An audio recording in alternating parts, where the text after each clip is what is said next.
And CEO of the Center for Ethical Business Cultures, and I'd like to welcome our audience to a webinar that focuses on leveraging Web 2.0 applications to build enduring ethical cultures. You know, there are a number of questions that come up. Technology is racing fast. Emerging technologies are introduced regularly. Facebook, Twitter, MySpace, how do these technologies actually start to show up in the workplace? What's the responsibility of an employer to make sure they've created a way for these conversations to happen? These are some themes that we want to explore in our dialogue together. I'd like to start by spending just a few minutes describing who we are at the Center for Ethical Business Cultures. Literally, we are an organization that's been around for 31 years. We are an organization that was started by business leaders in the Twin City area. We began partnering with the University of St. Thomas in 1988. Our organization has a steep tradition in working with boards of directors and executive leadership teams to really help set the tone at the top of the organization.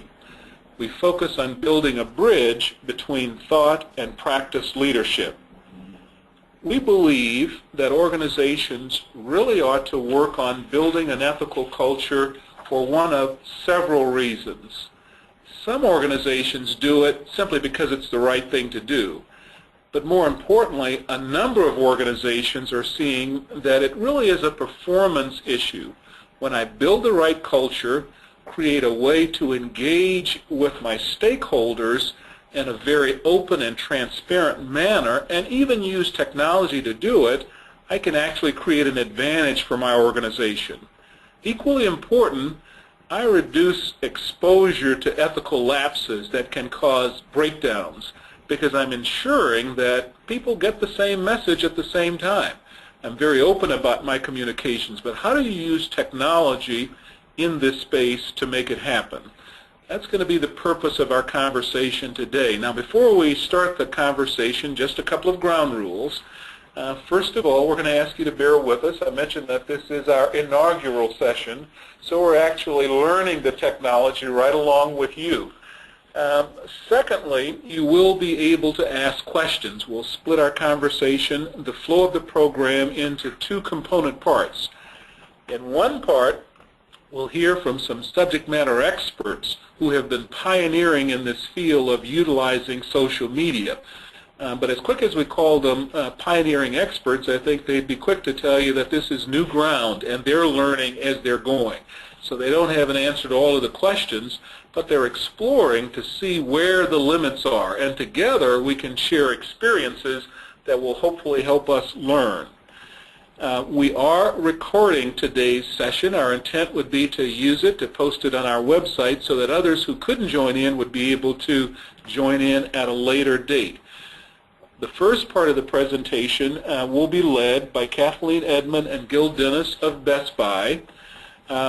Following that, you'll have a chance to have your questions responded to. Now, it's important to note that even while they are presenting, you can actually be sending us your questions. On your screen, you should see a dialog box that says questions. You need simply click on that box at any point in time, text in your question, and send it to us. We'll collect those questions on this end, and then when we hear from our panelists, once we've completed hearing from them and their conversation, we'll go right to your questions. Even once we've started the question and answer period, you should feel free to continue to ask questions. One other point I would add is that if any time you're having difficulty hearing an audio, don't hesitate to send us a question just alerting us, and we'll make some adjustments on this end. Well, let's hear from our guests. As I mentioned, we're really pleased to have with us two people that are working in this field pretty diligently. Kathleen Edmond is the Chief Ethics Officer for the Best Buy Corporation. Kathleen helps to set global strategy for how Best Buy will build its culture that's committed to really the highest standards of ethics and integrity. She has a steep background in the retail space, but also brings to years of experience and actually does some teaching at various universities today in the field of ethics and the law. We're also joined by Gil Dennis. Gil is a senior director with Best Buy in the talent, leadership, and management area. He's worked in that space for the last couple of years, but secretly he brings 20 years of field experience into that job. Gil has grown up in the retail stores of Best Buy, working all of the positions, ultimately assuming the lead role and opening and running one of Best Buy's largest stores. The move to corporate was pretty simple. Let's take the knowledge and experience that someone has developed in the field, bring that into the corporate offices to help build better models of developing leaders for the future.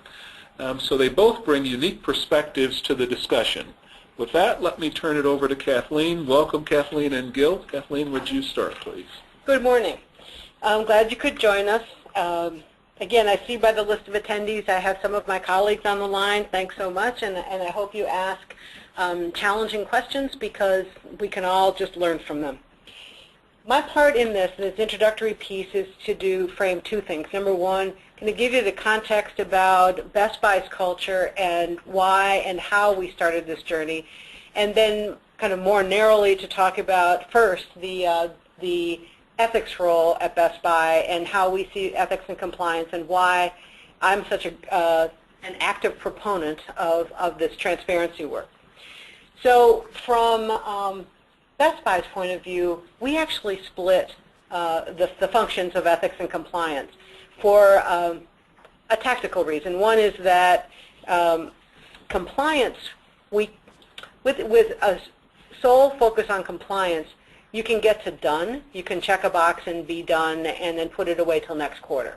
Think of Sarbanes, think of any number of things that you say, here we will be compliant, that's good, now we've got lots of other hills to climb. Ethics, on the other hand, is more of a continuing journey. You're never done. You have maybe reached one level, and then you look over the hill and say, what's coming? What could we have done better? What are we doing now that isn't exactly how we want to be?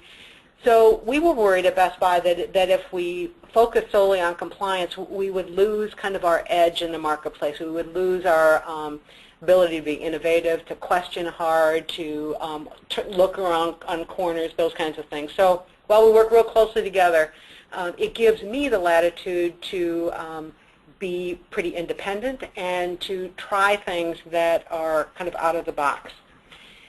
As I say that, it's not that one is better than the other. Either way you structure it within your respective companies is fine, as long as it fits your culture. So with that, let me also acknowledge too, and I'm sure some of you will raise the question, is that there is risk in being transparent. I'm not pretending, neither Gil or I are pretending that there's no risk to this. We think that we're putting the bumpers in place to reduce the risk, but on the other hand, we're not telling you that the risk is zero and won't ever be when you keep pushing that edge. So what was Best Buy's journey to a more transparent workplace? And why?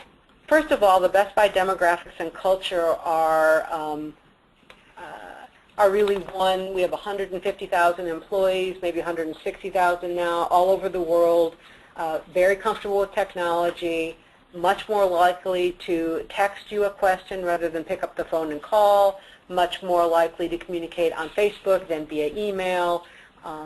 It's a population that absolutely expects to have a seat at the table and be part of the conversation, no matter where they are in the world. These are the people that we need to engage and communicate with. There were a couple of early adopters within Best Buy, and Gil, when I turn it over to him in a minute, will show you the blogs and the Twitter sites of a couple of those. Our CEO, Brian Dunn, is online. You could go on Brian's whiteboard and talk to him anytime, our Chief Marketing Officer. I actually have a blog out there, and these are all, lots of people say, outside the firewall. In in my experience, the firewall dissolved shortly after the Berlin Wall. It just isn't there. The example I have is about 4 years ago there was an event, an internal kind of investigation event. Our head of retail ops at the time wrote a memo about an internal memo, we thought, about the event. Within 4 hours, that memo showed up on a gaming site in the UK. At that point, it occurred to me that every email I write, every transmission I write, even if I intend for it to be internal, I have to presume will be on the web within about a minute or two. So I write my internal communications that way. It's also the impetus for me to get on an external blog. I would rather put the word out there in my own words rather than have someone take what I've written and frame it in the way they want to. The anticipated gain was continuing to engage our employees in a very direct way to build trust. Trust is a huge part of running any company. For me, from the ethics office point of view, I want people to trust that we are listening, we're going to respond, and they may not always get their way, but they'll get heard. And I think that's the biggest thing. The experience of the early adopters, I will actually pass on to Gil Dennis, and he'll talk about HR, marketing, and whatever else comes into his head. Great, thanks, Kathleen. So, you know, Kathleen and I have done a number of these presentations, and I think, you know, with the time constraints, it's always the balance of how much we speak conceptually and how much we immerse the audience in examples of what transparency can look like. And I think we're going to try today more than anything else to give all of you some examples of, you know, how does open communication show up. And then let all of you, you know, draw your own conclusions of how you feel, the implications and so forth, and hopefully turn it into a bit of a dialogue. But one thing about when we say inside the firewall and outside the firewall, we talk about our early journey. What we did early steps to transparency was, hey, we'll keep our dialogue within the framework of the Best Buy server. So unless you were on a Best Buy server, you know, the outside world, in theory, couldn't engage in a dialogue, but within our own employee population, you could have an open and transparent dialogue. And if we look at this first slide, it says, this is the right slide, it says blueshirtnation.com. And Blue Shirt Nation was a way for our employees to engage in a dialogue, but it was password protected, meaning if you did not have an employee number, you couldn't get on this particular blog.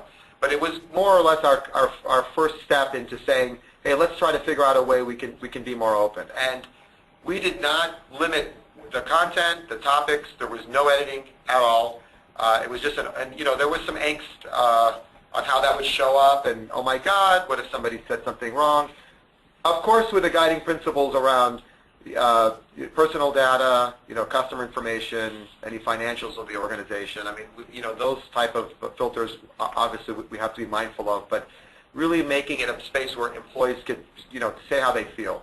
One interesting thing you figure out when you're transparent and you empower and enable people to speak freely is that they start to manage, it becomes a self-managed type of process. So when somebody writes something that may be a bit, you know, wrong or, you know, characterized as inappropriate or wrong, the audience ends up shutting it down themselves.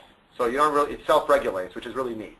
And you'll find people just become irrelevant with their contribution if it isn't something that is meaningful for the mass audience. Gil, if I could just ask you a question. So what is Blue Shirt? What's the Blue Shirt Nation? Great. Okay, so a great question. Blue Shirt Nation. So we sometimes characterize, you know, the mass audience of our employee population as the blue shirt. If you walk into one of our stores, you'll find one of our, you know, our employees that are, especially those that are closest to the customer, that have the most interactions with our customers, is our blue shirt. And it symbolizes the employee, you know, the mass employee base. Yeah. This is Kathleen. Let me say also that when we talk about the blue shirts, know that internally the blue shirt is king. So it's not in any way a derogatory statement. It is, we're here to serve the blue shirts, and the blue shirts are here to serve the customer. Exactly. And so when we see this slide, essentially, you've opened up a vehicle for all of the blue shirts or employees to be able to weigh in with points of view on themes that are being presented. Exactly. Okay.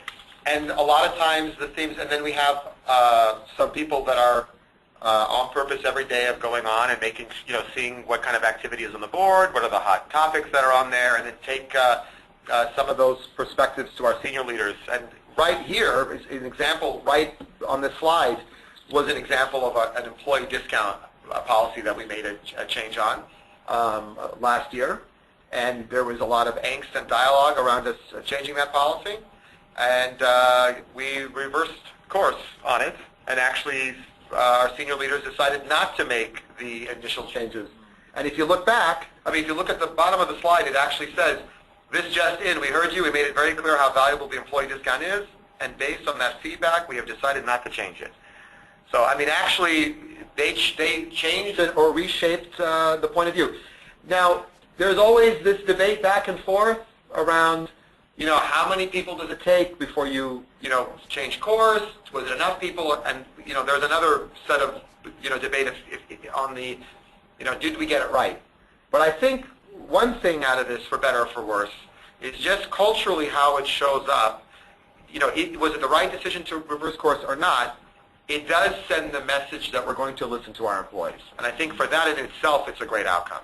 And I do like that as a brand of an organization, how many stories I heard around, how amazing is that? They changed the policy.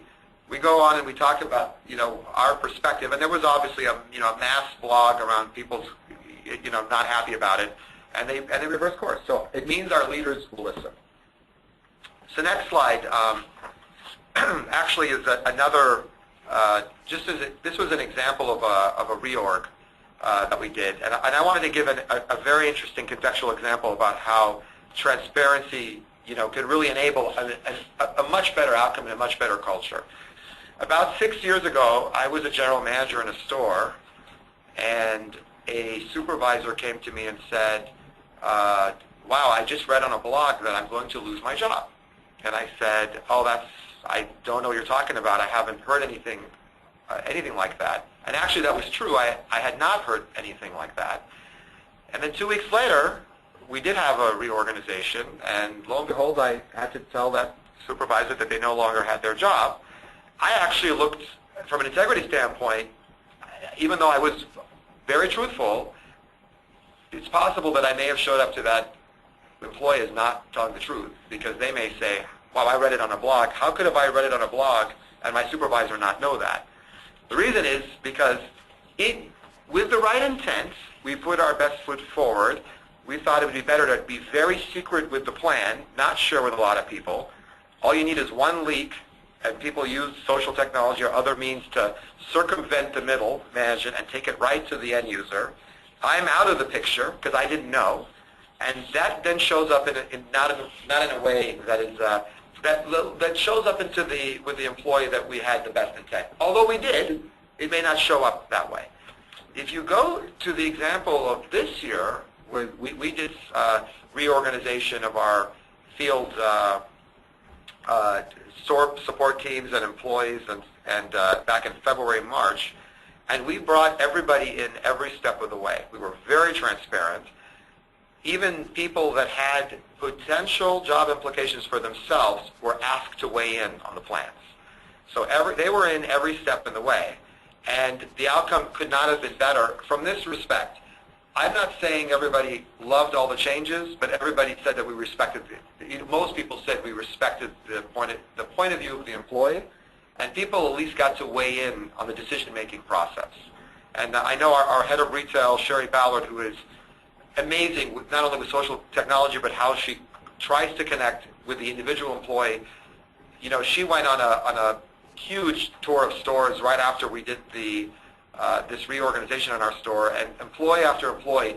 And this is what she said. She said, I was most pleased with employees that may have had some potential job impact to them that still thanked me for having the opportunity to weigh in on, and they had a deep understanding of why we did as a company what we did. And when you're open and honest, you typically get a better outcome with intent. And I think that's sometimes what we struggle with. We think it's better just not to say anything because we make the assumption if it's a negative, if it could show up as negative, it's better not to say anything, rather than being open and transparent with everything, and the employee respecting the fact that we were honest. So that's, you can actually see a dialogue here around some of the reorganization. The next one, real quick, is just a Facebook, a Best Buy Facebook page, and I think many of you may know Facebook has 50 million users. Actually, sorry, 200 million users, and a lot of, again, I want to be mindful, and Kathleen is always very on purpose of reminding me that what works for Best Buy may not work for other companies, and we're just trying to put our best foot forward, not saying we're right or wrong, but Facebook as being a primary conduit of social networking.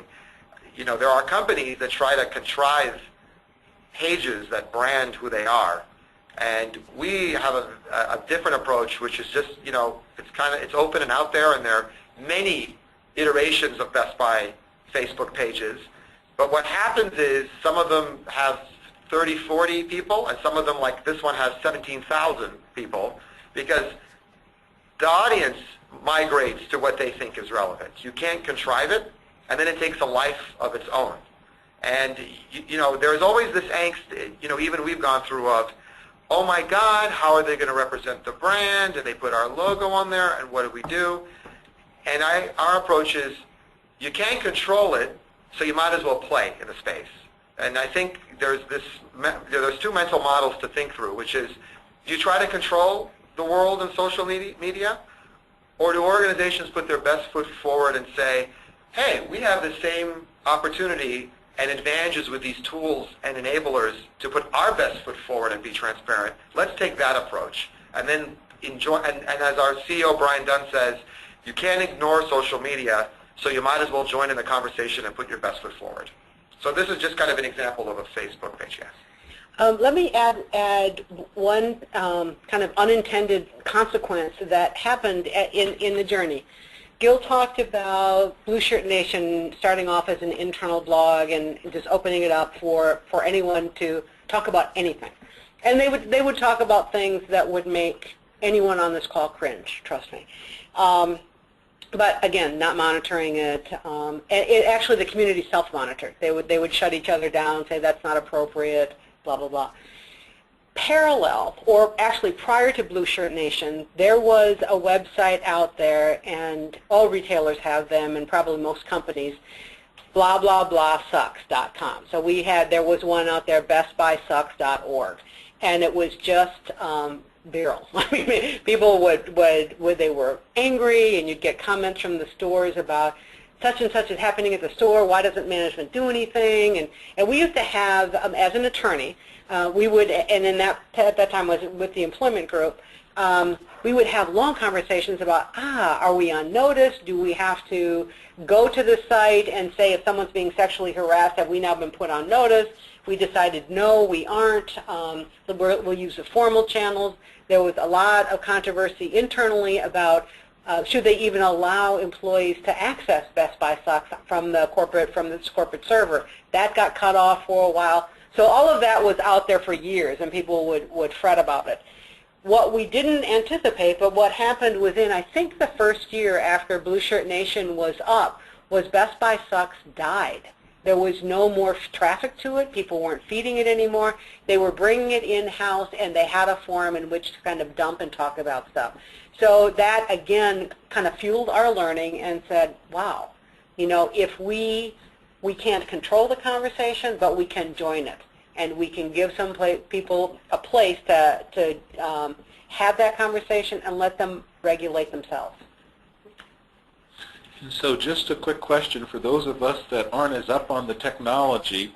In the first couple of examples with the changing discount policy and layoffs, it seems like the leaders wanted to put a dilemma, a decision they were about to make out in front and get feedback from the audience, almost in a blog way. But with this latest example of Facebook, it seems like you're using a different vehicle. Can you expand on that, Gil, and how that differs from the first two? Thank you. It's actually a perfect question, and it's actually to a segue to where we're going to go for the majority of the presentation, which is, I think you start with the, kind of your comfort level is, we'll be transparent just with ourselves first, and not be on purpose with being transparent with the outside world. And I think just from our own evolution, I see that we needed to get comfortable within our community first. But as Kathleen mentioned, you're kidding yourself if you think, especially if you're a big company, that you're going to keep things secret with 160,000 employees. And I love what Kathleen says.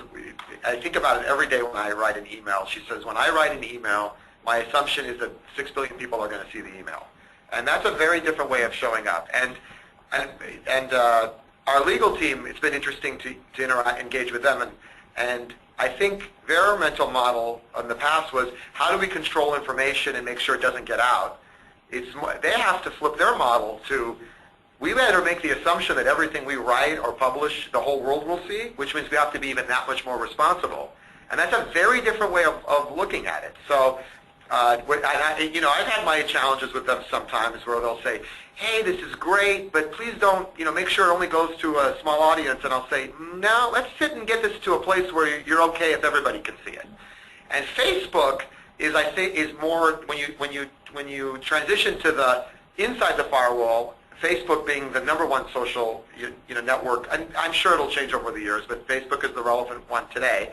Facebook becomes one of those, accelerated transparent vehicles where you're saying, hey, go to a conversation, just we're going to be free and open with everything, put our best foot forward, and let everybody be open and honest of what they think. And we have an example of Facebook, which I think is kind of fun to share, which is Go ahead. Okay, which is a manager that was a bit concerned about an employee talking about so an employee on their Facebook page talked about some concerns they had about a manager on a store leadership team, and then there was some dialogue on that page, and then the manager called us and said, hey, we need to shut down this Facebook page, and our answer back was, no, I think you need to become a better manager.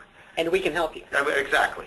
I mean, we can't shut down if employees want to have that discussion. And it's interesting that they're trying to shut down a conversation about them, and what they should be doing is changing their own behavior. So that's a great example on Facebook. Yeah, it is. And again, let me speak with my attorney hat on. This is all really about thinking of risk in a different way. It's very easy and traditional to think about risk and control, risk and measurement, risk and monitoring. One of the ways we think about risk at Best Buy is being behind the market. If we're second or third as a retailer, we're done. Our risk is not attracting the best and the brightest. It's not putting good people in blue shirts in the stores to serve you, the customer, being up on technology and engaging them in a way that this is a great place to work. So risk for us is not being in the game and not about what can we control. Well said. Okay, so the next slide is from our Chief Marketing Officer, Barry Judge. And he has a blog, and you can actually go to it. It's barryjudge.com. And he's a fanatical person on Twitter. And, he'll do things like put our new ad campaigns on there, the rough cuts before they're even on commercials, and get people to weigh in on them, and they can get into some very interesting conversations. I mean, he gets into some real honest dialogue on those blogs. And Kathleen, I like, if you can for a second, because you've been great on helping me through this, which is that dance of the responsibility as a Best Buy officer, and on the other hand, when this becomes your own personal point of view and how those, that's that fuzzy line that you always help me with. Right. And it's interesting with Barry, and I love him for being as edgy and disruptive, if you will, as he is. Now, sometimes the parts of the legal department, the intellectual property, have had him take things down because he's put it out too early, or it maybe have some non-public information in there. So he said, okay, take it down, we'll do that. And also know that when in the course of this journey, you don't always do things right. So make sure that if you go on this journey, you have tolerance for mistakes and assume good intent. So Barry was out on Twitter. This was probably 2 months ago. And a customer had written to him about something he didn't like. It was on the weekend. And Barry wrote back. And you know what? Barry didn't show up well. You could go, it's all public, so I'm not saying anything out of school. But it was kind of, he got a little abrupt. He said, well, whatever, signing off. And he signed off. It was a Saturday night. Well, the customer wasn't done. So the customer went on another website and said, well, does Best Buy know their CMO is showing up like this? I watched it just for a couple of days, and it had, oh gosh, up to 2,000 reads and feeds on it. And people were saying, oh, maybe this is a lesson you shouldn't tweet on Saturday night or put the drink down or blah, blah, blah. So they had lots of points of view.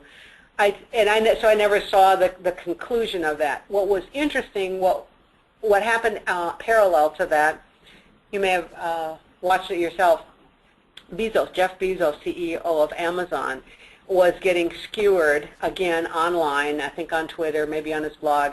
Amazon had unilaterally taken down George Orwell's books, pulled them off Kindle, I think in 1984, maybe Animal Farm. They found out that they had published them and sold them and didn't have the proper license to do so. So they were in the wrong in doing that. But then their next step was to pull it down without telling their customers. Well, you can imagine. The customers went nuts. There was one young man, I think it was a man, in college who was in the middle of a thesis using one of Orwell's books. He lost all his notes. So he complained.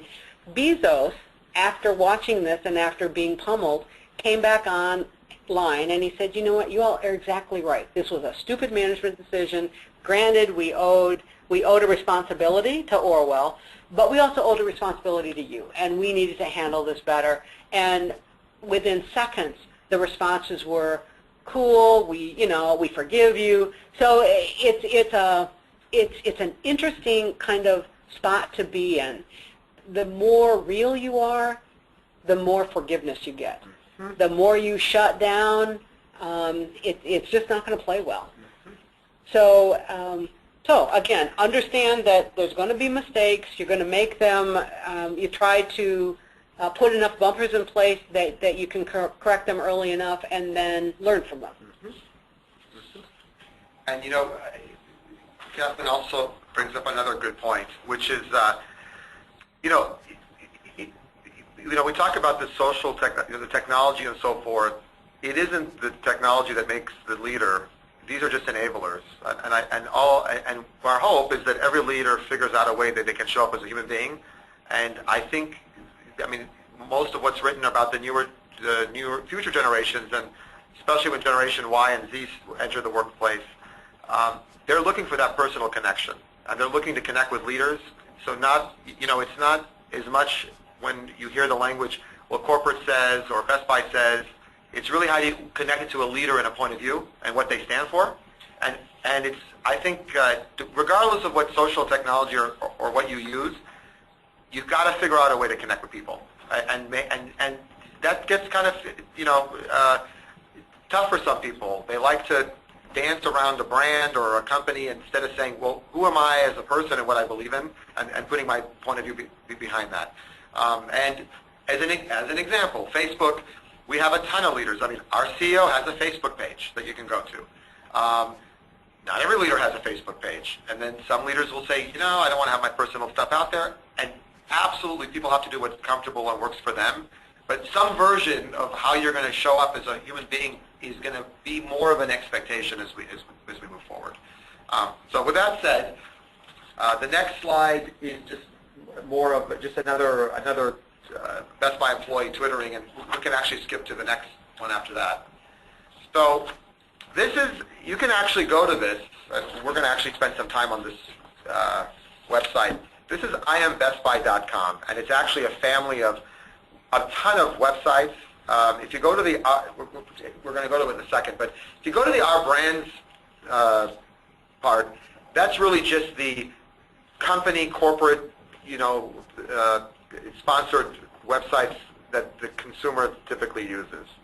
The Our Stories part are some great, and some of them are very edgy, and we're going to look at them today, but these are the stories that start to define our culture. And you start to hear from employees, different dilemmas. There could be stories of how we grew the business. There could be stories around employee issues that we work through, things of that nature. And we're hoping, by the way, and I think it goes back to what Kathleen was talking in the beginning about ethics and compliance and how that evolution of ethics never really ends. What are values in a company as an example? You can put the values on paper, but do they really mean anything until people can see the in-the-moment contextual behavior that then connects back about what those values mean? So our company, we have show humility and respect. I can promise you, if another company had that same value, it means a completely different thing in one company as it would in Best Buy.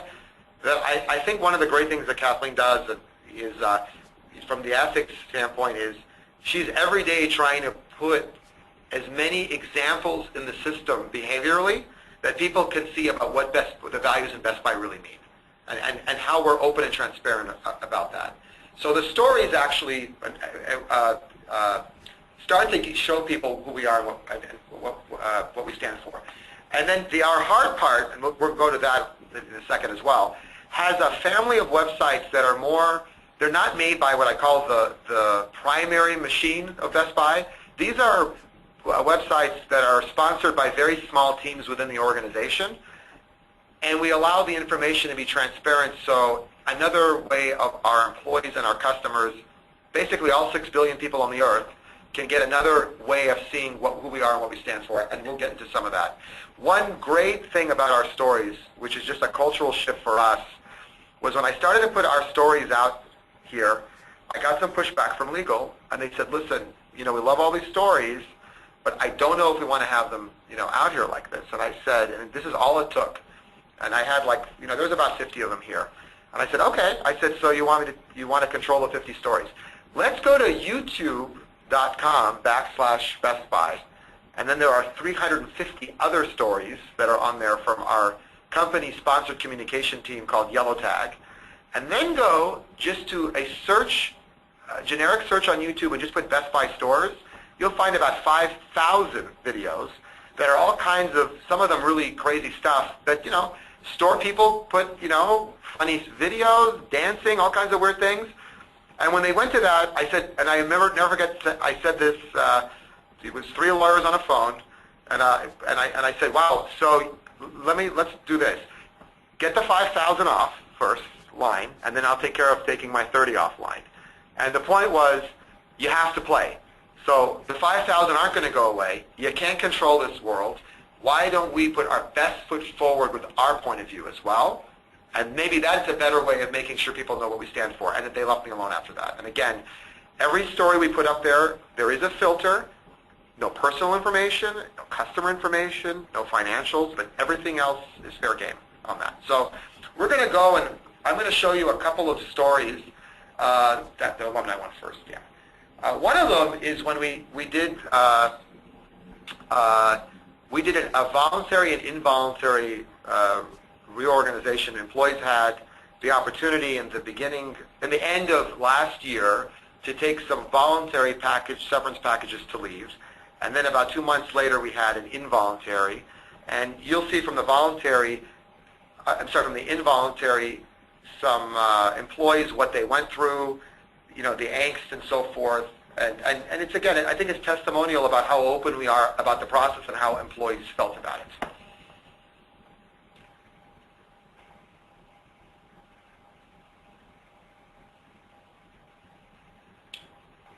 We're still here. We're just trying to figure out how to do this. What's working? You want to play the video? Yeah, here we go. Okay.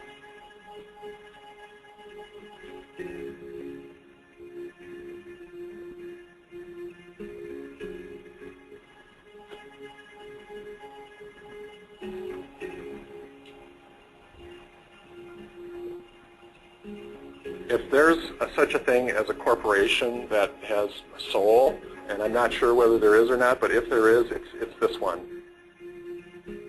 One of the things growing up in Hawaii, you hear the term ohana, which is extended family. Well, that's the way I felt here in Best Buy. Part of what intrigued me about Best Buy was the idea that it really was a learning organization. You could go and you could do things outside of your specialty, and you could take on roles that really didn't matter how long you'd been with the company, etc. So when I started... Before I came to Best Buy, I was working with Target Corporation, and I got a call from several of my Target colleagues who had made the jump to come and join the Best Buy team, who said to me, "You've got to come and see this place. It's a really exciting place."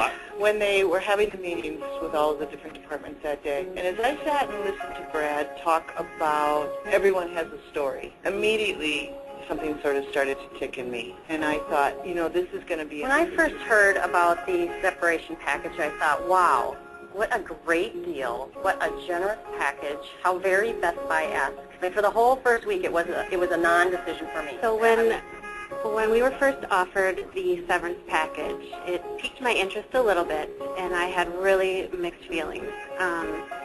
I really didn't make a decision until the final day that we had to make a decision. Really, at the end of the day, after kind of digestion and all, wow, I can actually go do something. Bring me back to, it wasn't really about what was right for Best Buy, it was what was right for me. I was a company, and I've always wanted to kind of run my own business, so this is an opportunity where I was able to do that because of what Best Buy was able to offer to me. So the business that I've started... I think I'm just at a place where I've been at Best Buy my whole career. I'm ready to go out and get different experience in different industries, working with different people.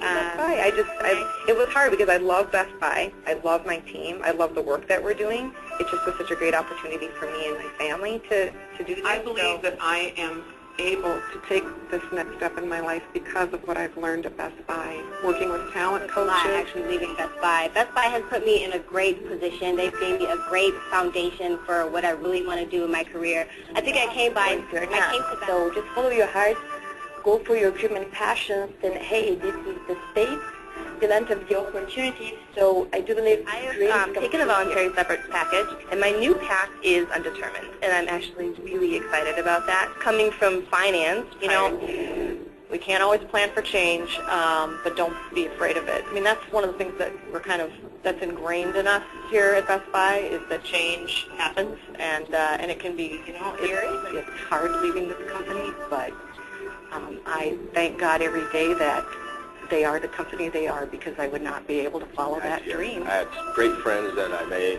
some great people that I worked with, and I'm going to miss working with them, and I hope they miss working with me. But and I did a lot of reflection here. I'm leaving a building, and I'm leaving a pile of work. It's up to me to decide whether or not I leave this great network, and I'm not letting it go. I'm very excited to have the wonderful people that work here in my network going forward, and that we can continue to learn from each other. I validated for myself that you can't really stop passion. And if someone has passion for an idea and they also have a network to make it happen, it's impossible to stop that. People are freaking out about it being a recession and the worst macroeconomic times ever that we've lived in. I still see possibility. I'm telling you, there is so much intellectual horsepower out there that we've begun to tap into a little bit, but I think Best Buy, if it really can go deep on that, the world's going to do Best Buy's way. The other thing I'll take with me is how wonderful it's been to be a part of a company that aspires to be something greater than itself. I think that's a good model for each of us. There's really not anything I'm not going to miss.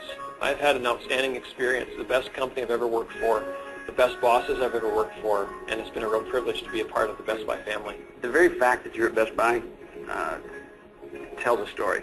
I think it says that you're at the top of the heap, and I believe that you'll carry that with you when you go outside of Best Buy, and I think that will put you at the front of the line for other opportunities that come your way.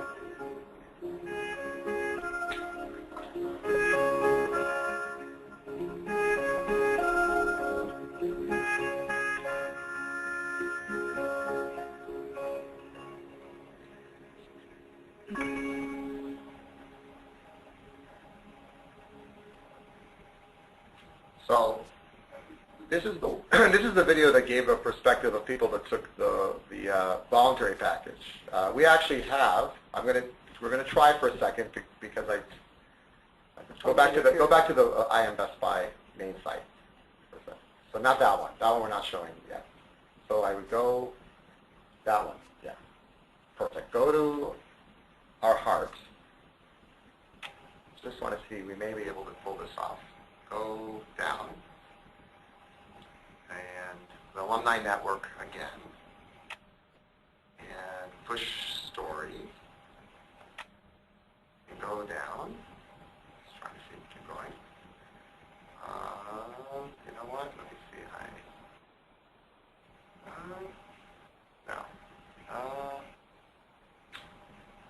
We're going to check one more thing, and then we'll carry on with what we had planned. And I'll tell you about it if we don't have it. Okay. Unfortunately, I don't know where this is, but we actually have somewhere on this site, and my apologies for not having it, but probably even a bit more of an honest and transparent video, which actually showed the journey of the people that were involuntary let go. And it's interesting to see their angst. And, you know, even some people that lost their jobs involuntarily, they can discuss what we did well and what we didn't do well as an organization. And we're proud to be open and transparent of sharing that point of view. Well, how about my position was eliminated? That's it. We found it. Perfect. Okay, here we go. And again, this one was, there was pushback in putting this up and creating it. Perfect.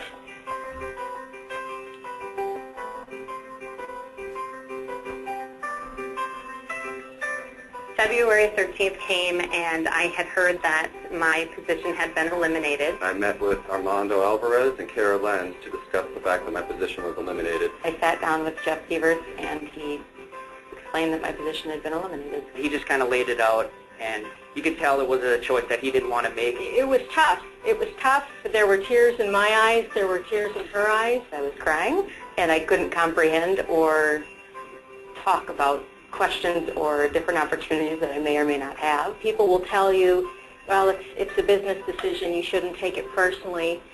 It's really hard not to. It was a little bit challenging to not take the fact that my position was eliminated personally, but ultimately, in my heart and deep down inside, I knew I had done everything that I can within my role. I did take it a little bit personal. I thought, what did I do, or why me? Why did you choose me?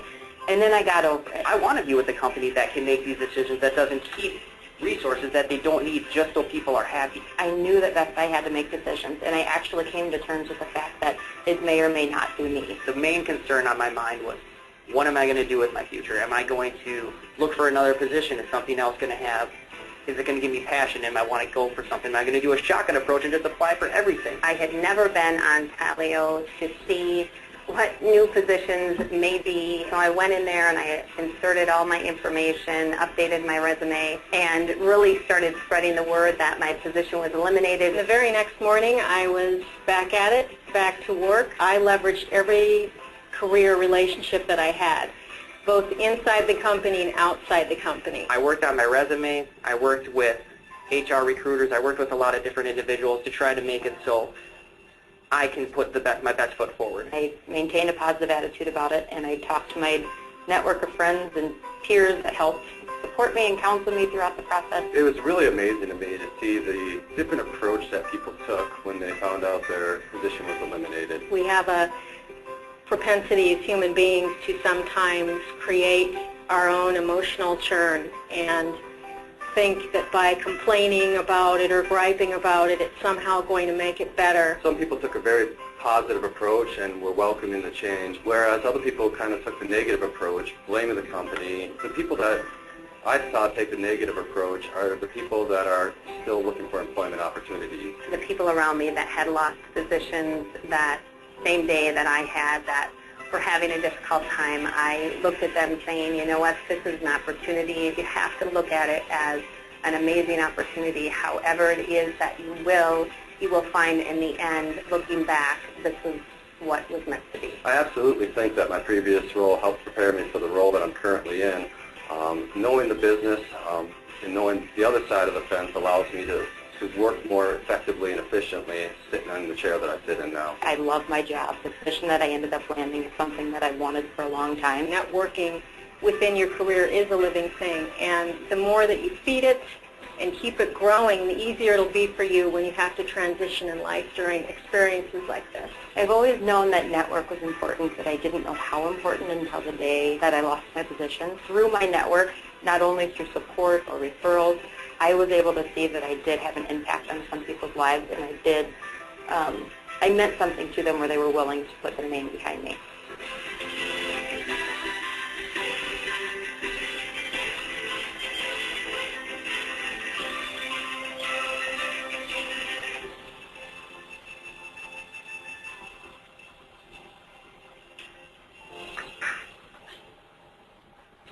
So we're going to show one more video, and then we're going to navigate just a couple of sites on the website before I think we'll take a kind of a check where we are with questions. So it's another about 10 minutes. And this next thing, before I show this video, is this is really neat, because there's a program we have that actually becomes a terrific vehicle, not only the program, but a terrific vehicle for us to behaviorally show decisions that we make as an organization and how they connect to our values. And it's called peer review. If you're a store employee, and this is any employee up to a district manager, and there is a policy issue that you're fired for, you can ask for a jury of your peers, 5 people, that can review your case and see if your termination was was done in a way that was aligned with our value system. And it's really neat. A couple things to mention about this. We have this program for about over 3 years now. And when it came out, this is a great thing about transparency. I was in the field.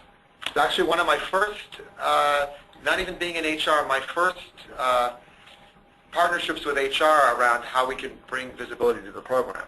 Because the middle management, fascinating as it may seem, was a little apprehensive of being very open and honest about this policy that we introduced to the company. So our HR partners introduced peer review to all the GMs, general managers, one retail meeting back in 2005, and 6 months later you'd go to the stores and not very many employees would know that we had this program in place. So not sure if we were telling our employees that they had this recourse if they thought they were treated unfairly. Because now you've empowered the employees to hold the leaders accountable. So I came to HR with it's funny because my current boss, Tina Decker, actually came to Tina with this idea saying, hey, let's put these posters in our stores and we call it the We Give You Our Word campaign. And one of them would be a poster that talks about peer review. She loved the idea. You think the store managers were not that excited about putting the peer review poster on? Really fascinating, because I think this happens in all our companies, where sometimes the organization puts a high-level strategy in place, and the middle management may not deliver on it into its intended way all the way to the end user. So we put this poster, and people were kind of up in arms and so forth. But the great thing was now it's forced the leadership to show up a bit differently. And now, actually, that peer review poster is all over the country in every store. Every employee knows that if there is a situation where they think that they may not be treated fairly, there's recourse to have a jury of their peers. And I always say, it's not about how many cases we have, because there are a few. We do have peer review used often, but I also wonder how many we don't have, because leaders on purpose now hold themselves accountable about how they show up and how they align with what Best Buy stands for, and that's probably more important. We didn't open it up to general managers up until the beginning of 2008, and I think we've had less than 10 peer reviews since then. But I guarantee behaviorally there were many circumstances where the district manager probably shows up a bit differently just because the program is there. And we're going to show the video. In this video, this employee was fired, and you'll get to hear from the fired employee and the GM that fired him and the whole process he went through with peer review. And then afterwards, I want to connect it with some work that Kathleen does with bringing visibility to some of these decisions we make in peer review and how we make the decisions transparent. I kind of connected with, I'm not a lawyer, but a judge that figuring out a decision in a case goes back to previous judgments or rulings to figure out, where to contextually find the point of view to rule on a current case. It's almost our version of that, where Kathleen can socialize these rulings that our employees, we take the names out and so forth and make it confidential, but she gets to socialize the ethical dilemma and the outcome within our organization and creates an on-purpose dialogue around it. And then that way we keep bringing openness of behaviorally to what we stand for and continue to shape it as we go. So with that said, this is our last video.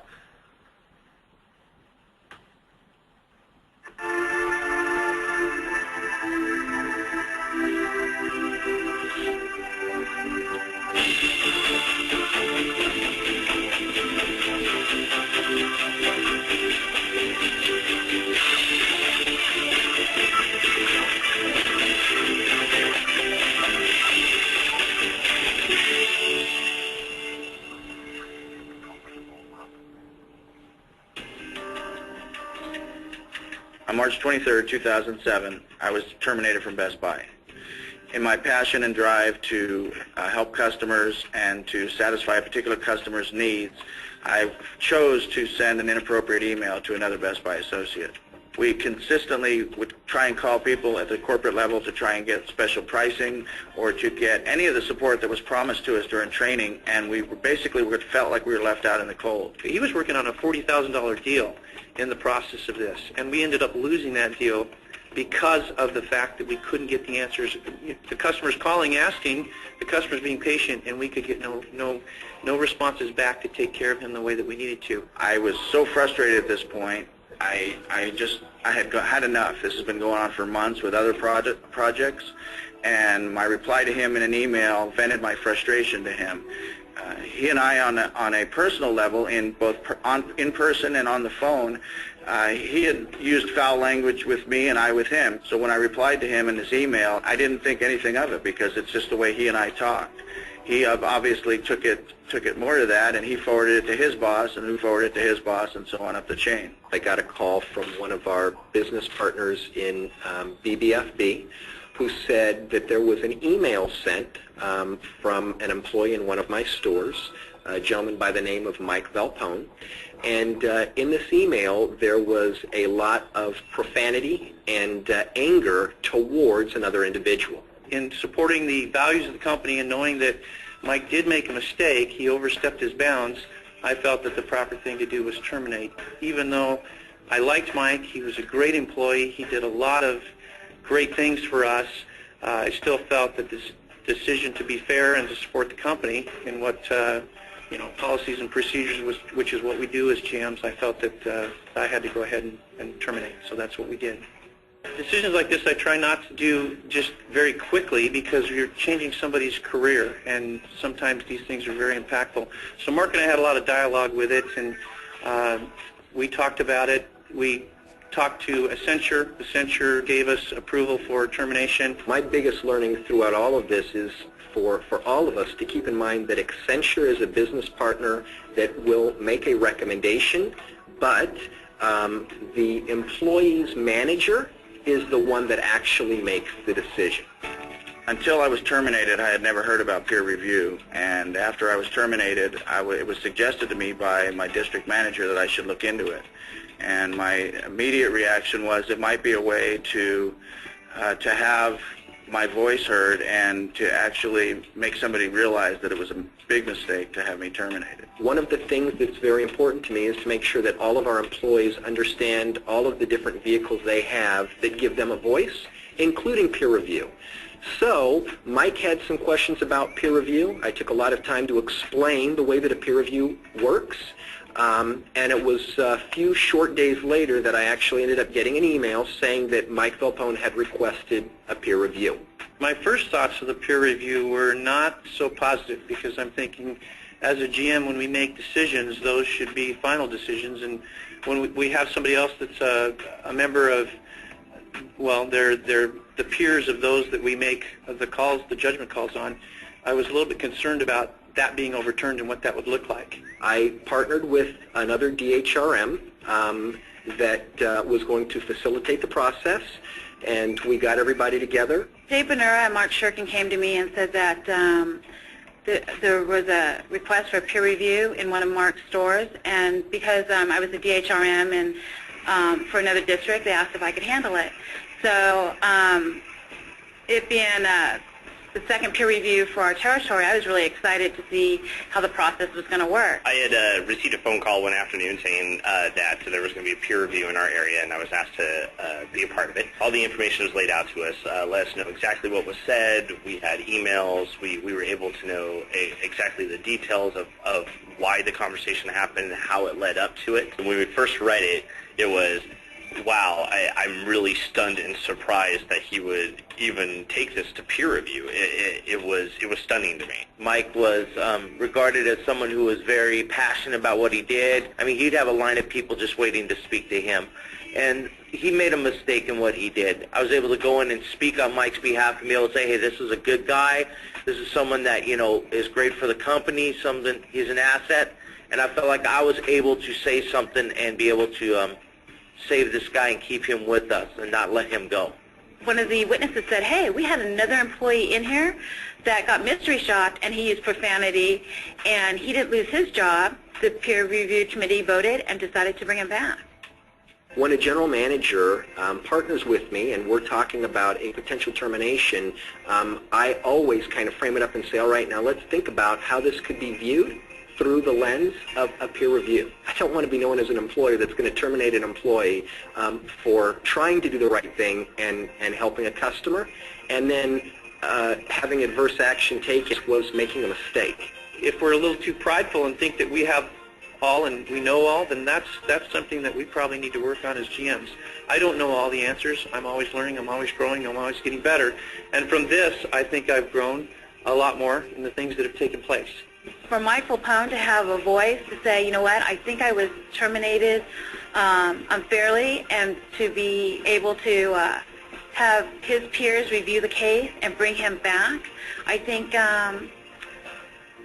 is just so wow. I mean, what other company has that? What other company can say, hey, wait a minute, maybe we made a mistake? And in this case, I think we did.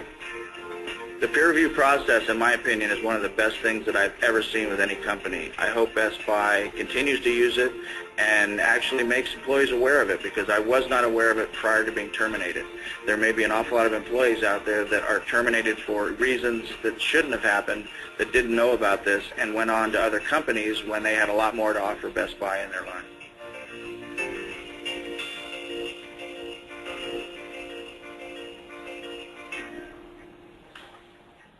There is another interesting thing to think through with this. When I had talked to the general manager about, hey, can we put you on film, you know, talking about how you fired this employee and then we brought the employee back, there was some angst. I mean, he's actually saying I made a mistake and telling the world.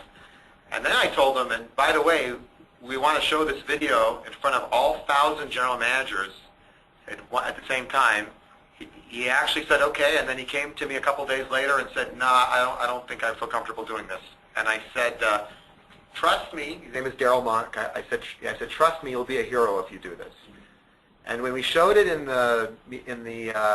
it was at our retail meeting in 2008, and he was like a superstar afterwards. People had such admiration for this leader, for being open about, you know, the decision he made and what he learned from it, and people respected him more because of it. And I think sometimes we lose sight of that with being transparent and open.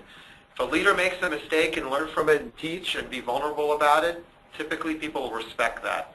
When a company is open and honest and transparent about how they grow and can make mistakes, people usually respect that as well. So I thought that's another neat connection. If you saw Shirley in the end when she said, you know, what other company would do that? Wow. You know, what we're saying as Best Buy is we're proud to say we may make a mistake here and there, and we're going to learn from it and get better. And I think the world is probably more appreciative of that than organizations that may cover up what they do, you know, not be open about their mistakes. I think that's that's putting the worst foot forward, and you're actually going down a path of no trust rather than just being open about the mistakes you're making. So with that, I wanted to just go. I think I can click from here. Oh, no, I can't. We need to go to the I Am Best Buy, back to I Am Best Buy. We're going to go to Kathleen's site for a second. I think it, no. think it's that one. Yeah, we need to go to IMBestBuy again. Oh, right from there. Yeah. Perfect. So when you go to Our Heart, and remember, anybody on this call, you'd like to go after the call and experiment around any of these sites, you can. They're all open. Yeah, I know yours is done. There's a whole bunch of them here. Obviously, we can't get to on the call, but even our own talent system is on here. The content of what we do performance management-wise with our employees, what that process looks like. I mean, we have anything and everything except, again, for personal information. We're going to go to Kathleen's blog, and I'm going to let Kathleen talk a bit about it. You can kind of share the perspective and what you're trying to accomplish. Okay. So it looks like I started this about a year ago now. So I was actually amazed that it's been that long. And I posted this last night just to show you all how current I am. It's actually been a journey for me. I mean, I grew up in a place and time that had pretty clear boundaries and walls between work and home, and reticent about sharing too much, et cetera, et cetera. So it's been a great partnership with Gil and others who I surround myself with and say, keep me current, keep pushing me, make sure that I'm uncomfortable. Because if I get too comfortable, I'm not close enough to what's going on. So they do. They've helped me set this up. We've got more stuff coming in the future that even I stopped breathing about. And when I talk to my colleagues around the Twin Cities, they say, wow, I think there's a betting pool about how long I'll have my job. So we hope to defeat that one. So what I've been doing as the first step in the pool is working with our peer review team, taking some of the decisions. They rewrite them for me. We make sure that they're scrubbed so that they shouldn't be identifiable in terms of person or place. Other than that, all the facts are the same. I mean, so these aren't a compilation. These are real events. And then at the end of each little, maybe 2 or 3 paragraphs each, there's questions about what's the ethical issue, or why do you think we did this, or what was Best Buy's point of view? I mean, why would we have done this? And we get some conversation. It's not huge. People don't jump on, but I am hearing that we're getting a lot of reads on it. Now I don't keep track of it, but just anecdotally, I get emails from my colleagues at other companies across the nation. Actually, gosh, saw this. Whatever happened with this one? Or I hear from I had an employee call complaining about something. He's out of Nevada. A Geek Squad agent called me, and he said, I want to complain about something, but first of all, saw your blog last night, love it. When are you going to post again? And make sure you post sooner. So it's a great learning tool. It's a great way to communicate out, to frame some questions, have people help think and analyze. It actually supports my agenda, which is I don't have any interest in teaching people rules, because the rules change, and the most of the time people are in need when it's between rules, when it's that gray area, when the rules aren't clear. So what I want to do is give people a tool to help analyze. How do I think about this? How can I make the decision in this space where I don't know where the boundaries are, what the rules are? So that's my intent in doing this. I want to move on to talking about some current events. There was an instance, and it's public, so I'm not telling you anything that isn't, about a month ago in Lafayette, Louisiana, where a customer gave one of our employees a $1,000 tip. And so, of course, it came to me, can they keep it? It was actually $1,000 towards her tuition. And can she keep it? And we have a real strong rule that we are not a commission environment. We want to serve customers only for their needs, not for what we can gain personally. So I said no. The employee didn't like it. She, of course, went on a blog. She went on the news. It's all over the news in Lafayette. There's some national news stories on it. And at the end of the day, we asked her back, told her she couldn't keep it. She decided not to. I want to go on and talk about that and say, here's why this decision was made. Here's how it could have been handled. And the customer could have easily gone to, I can't remember what university it was, and put $1,000 toward her tuition and kept Best Buy out of it. But I did not want to change the relationship between customer and employee, where people started saying, oh, I'll be really nice to this guy, he looks rich. So in any event, right now I've been still getting a lot of internal pushback, but I want to get to having those kind of conversations online. Those are going to get riskier, and we're going to keep pushing them out in terms of that risk category, but that's where I want to go. Always knowing that left to my own devices, I would just not be out there. But it's a different world, and I'm here, and I'm glad I'm here, and I'm glad I want to play in it. So that's kind of my thinking about that. So I hope we can see about some questions. Okay, well, both Kathleen and Gil, thank you very much for your comments. We've built in some time for some questions. So please, now's the time for you to text them in. We have one question that's in that talks about open communications. Even though you encourage it, I guess the question is, to you, to what extent do you believe employees withhold their true concerns for fear of retribution? In essence, this is all open to the world. A lot of leaders are going to see it. How might the leader respond and retaliate? And what assurances do you really put in place for the employees to demonstrate that you are concerned about their safety and you are willing to be open, but they should not fear retaliation or retribution? Okay. I'll take that. It's a great question, and I'm only going to answer it honestly. First of all, you see that people's first and last names are up here. We get permissions and photographs. So we get permissions for all of that. So none of it goes up without their permission. I agree that at Best Buy and probably every place I've ever talked with and my colleagues, people are always worried about retaliation. That, you know, that I don't want to raise a complaint or come forward or do because I'll get retaliated against. While we have probably the same safeguards as everyone else does, we have a policy prohibiting it, we take action when we hear about it, I actually never promise anyone that there won't be retaliation because I cannot make that promise.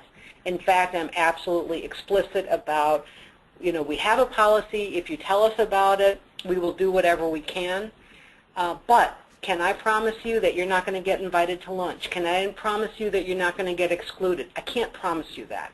So here's what I can promise you. If we don't take action, it's not going to get better. So again, it's about that honest communication. Most of the time people will say, okay, they'll take the risk knowing what it is. Sometimes people will say, you know what, it's just too risky, I'm not going to do it. I said, that's fine. Here's what, if it's, you know, not illegal, and if there's like a dead body in the bathroom, or if there's something that I don't have to act on, it's their information. You know, when you're ready, I'm here. I've had people come back later, a couple months later, it's only getting worse, so we'll do it then. But I really don't give that assurance because I can't. I cannot. So Kathleen, let me make sure I understand. While you might be able to make sure that there's no formal way that a manager might retaliate, for example, I'm going to hold back pay, or I'm going to seek ways to terminate this employee unjustly, you might be able to intervene there, but you're saying there's a whole other set of social interaction that takes place, and how might others react, that's a piece you really don't have control over. Right. Yeah. Right, both the manager and peers. Yeah. You know, or others. So. Got it. Here's another question that struck my attention as you were talking, and I heard you earlier, Gil, talk about, well, really technology is the enabler, and I guess I want to offer the other side of that, and that is sometimes technology really the driver? In other words, my culture, I may not want to make the decision to be open, but because of the fact technology is there and employees and customers are availing themselves of it, does that force me into a position? That's a great question, and I actually think it does, especially if you think, you know, if you have kids these days and they're growing up with a very different set of social norms than we did, and you know, they're twittering and texting, and just how they stay connected puts them in a very different mental model. It means that, again, just my hypothesis, as we go forward, and we even have more of this social technology available, it forces us to opt in. The point I was hoping to drive with what I was saying was sometimes what I have found is that we have some leaders that actually give the appearance that they're leveraging some of these technologies, but they're not really that transparent. So you'll have a leader that actually isn't very engaging, doesn't connect, but may say, I have a Facebook page. So I think you're absolutely right with your perspective, but also don't be fooled that just because somebody's using the technology that they're actually showing up in a transparent way. And I'm going to give you one little example. Our head of retail, Sherry Ballard, doesn't have a blog, doesn't have a Facebook page, doesn't really use much of what I call cutting edge technology, and may be could be the most transparent leader I've ever come across. And she uses email, and if a line level employee emails Sherry, she'll send them like a real long, I don't know how she does it, but anybody can call Sherry and anybody can email Sherry, and you will get a response, period. And she has a brand of being a very transparent leader. So she doesn't have to take advantage of every one of the technologies, but she found a way to still show up transparently. Yeah. What about the culture of the organization? I guess my question is, do I have to change the culture? What if I don't have a culture today that's transparent? Do I have to intentionally redevelop the culture, or will the technology force me to have to change the culture? I think it's not the technology that will change you to force the culture. I think it's your employees that will use maybe for lack of I could be using the wrong word, but your employees will use the technology as a weapon, one way or another, to either partner with you and hopefully change the culture in the right way, or hold you accountable for the culture not showing up in the right way. And I think that goes back to Brian's point of, they're there, your employees, with the social technology. I think sometimes the instinct is to shut it down and go, we'll kill it, and then we can keep things the way they are. What we're saying is, you can't kill it. It's there. They're going to use it. We better use it too. Collectively, we can change the culture for the better. Yeah. Here's a question on connecting with stakeholders. How can you use technology to open up lines of communication between senior management and the front line? I think you've given us some examples, but what about the board of directors?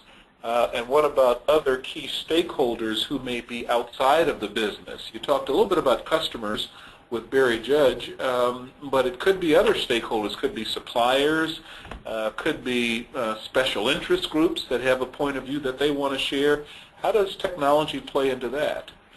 A couple of things we do have. We have something called employee business networks, and we also have shared interest groups. We have over 100 of them. And they can be anything from our Women's Leadership Forum. We have a Retail Leadership Forum. We have an interfaith shared interest group, as an example.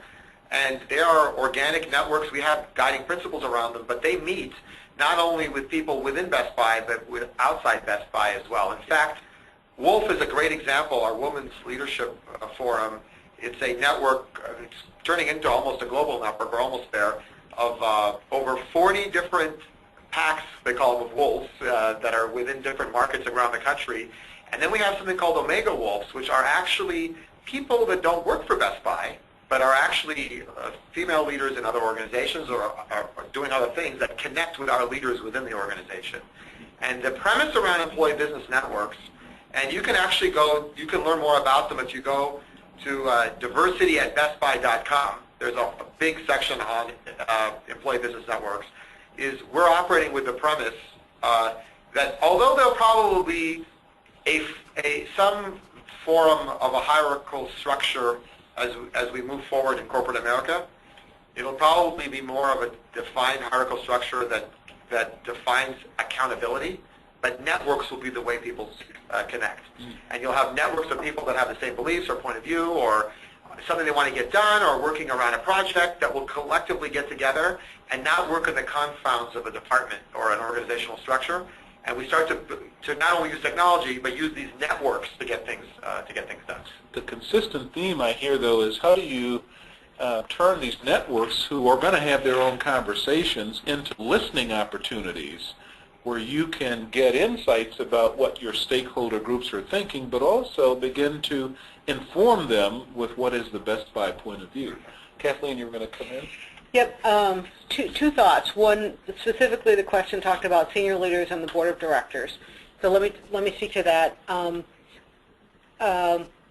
So let me say that our board is stellar. Oh, Ron, you're on our board, aren't you? So we do have a really engaged board in a lot of ways. Also note that oftentimes that the folks on the board are maybe of an era that this is not a terrifically comfortable way of communicating, and they have access to a lot of non-public information, and to sort through that and decide what they can and cannot say is pretty tough. So it's the risk level goes up a fair amount. That said, what we have done with our board, actually the blog I put out there was a result of one of our board members pushing me to say, how are we communicating across our broad employee base what will get them fired and what won't? So I did the blog. Now, do I think that that's what he intended? No. But I put it out there. I said, here's my response to what you're talking about. So they, too, can go on to I Am Best Buy, find out what's going on in this organization that they govern. The other way we use technology, we've got a group called 12th Force.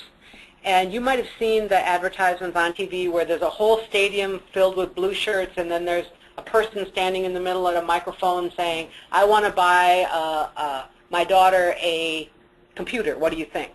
Well, what that's actually visualizing is a network of, I don't even know how many people are on 12th Force now, hundreds of people. I'm on lots of blue shirts, so a customer can go on 12th Force and ask that question.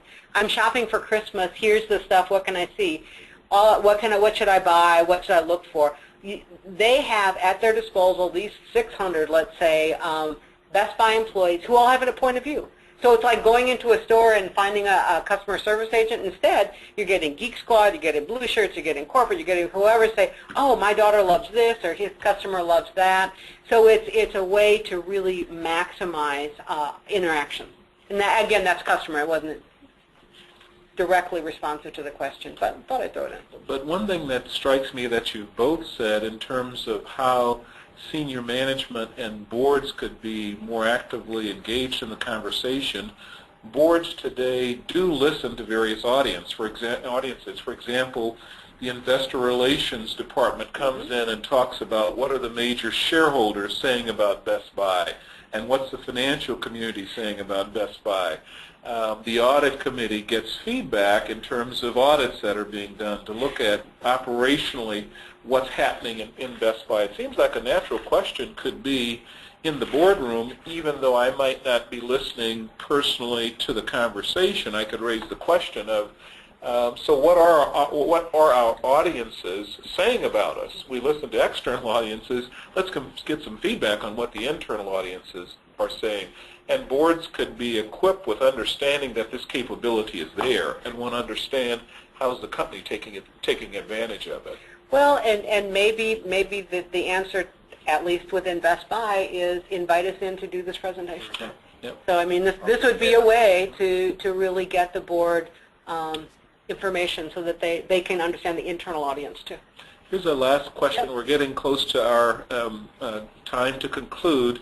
It's about peer review panels. How do you determine the members of the peer review panels is part of the question, but I'd like to maybe add a little bit to that, and that's the question of what does it do to the leader who has to make these decisions. On the one hand, you mentioned it makes them be more reflective and make sure they're doing the right thing, but does it sometimes inhibit action for fear of the fact that I'm going to be judged by my peers? What's been your take on that? Well, I'm hoping, by the way, that, we just gave an example of a GM that made a decision that was overturned. The video was shown the first time to every GM in the company at the same time, and that was an exceptionally good experience for the GM.